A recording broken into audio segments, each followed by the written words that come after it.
Charlottesville, Virginia. A classic college town known for its history and as the home to one of the top universities in America, designed by Thomas Jefferson.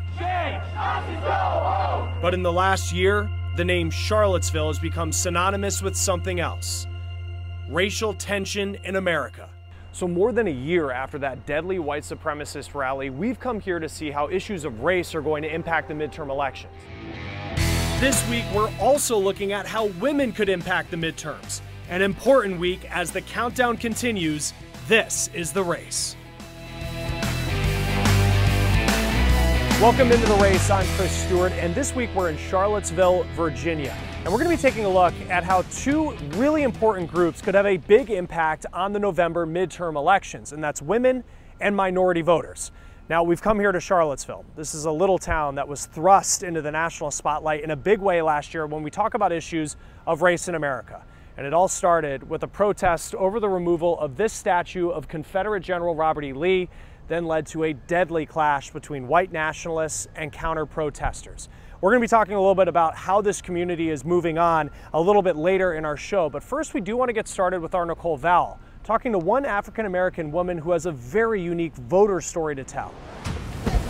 I've been doing Uber for almost 6 years.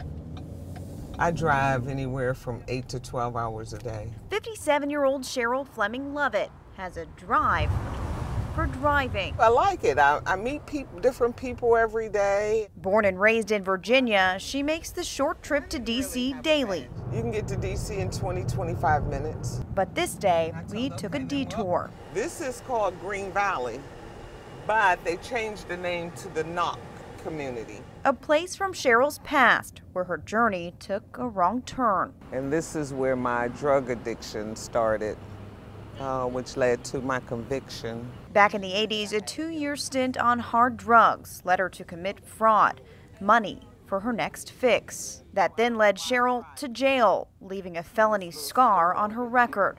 But one thing cut even deeper.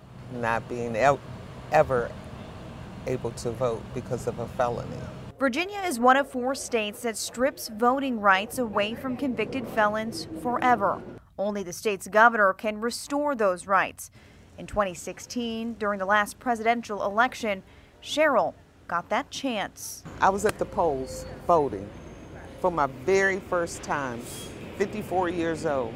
Governor McCullough, he gave me that opportunity. A chance that has driven her to a new purpose this November. And I'm gonna do it. She'll make sure to steer others in the same direction. Seek people that don't have transportation to the polls, and I want to drive them on me.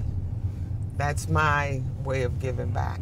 Reporting for The Race, I'm Nicole Vowell. There are 35 Senate seats up for grabs this midterm election, and along with passing legislation, the Senate does have another really important job, and that's confirming Supreme Court nominations.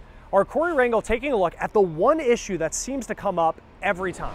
President Donald Trump's pick to be the next Supreme Court justice drew protests on day one.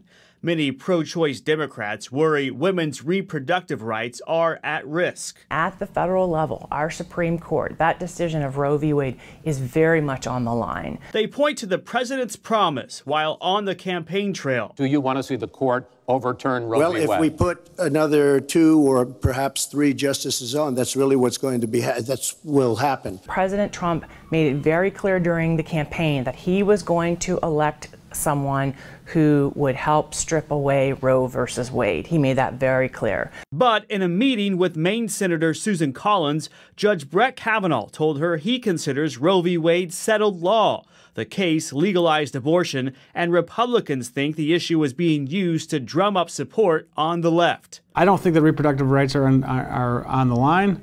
But I do think that some people are going to try to make it a big issue, and I don't think it's going to be the top issue or one in the top 10 issues of this campaign. A handful of abortion-related cases are making their way through lower courts now and could reach the Supreme Court. If that happens, the new justice would have a crucial role in deciding any changes to women's reproductive rights. For The Race, I'm Corey Rangel.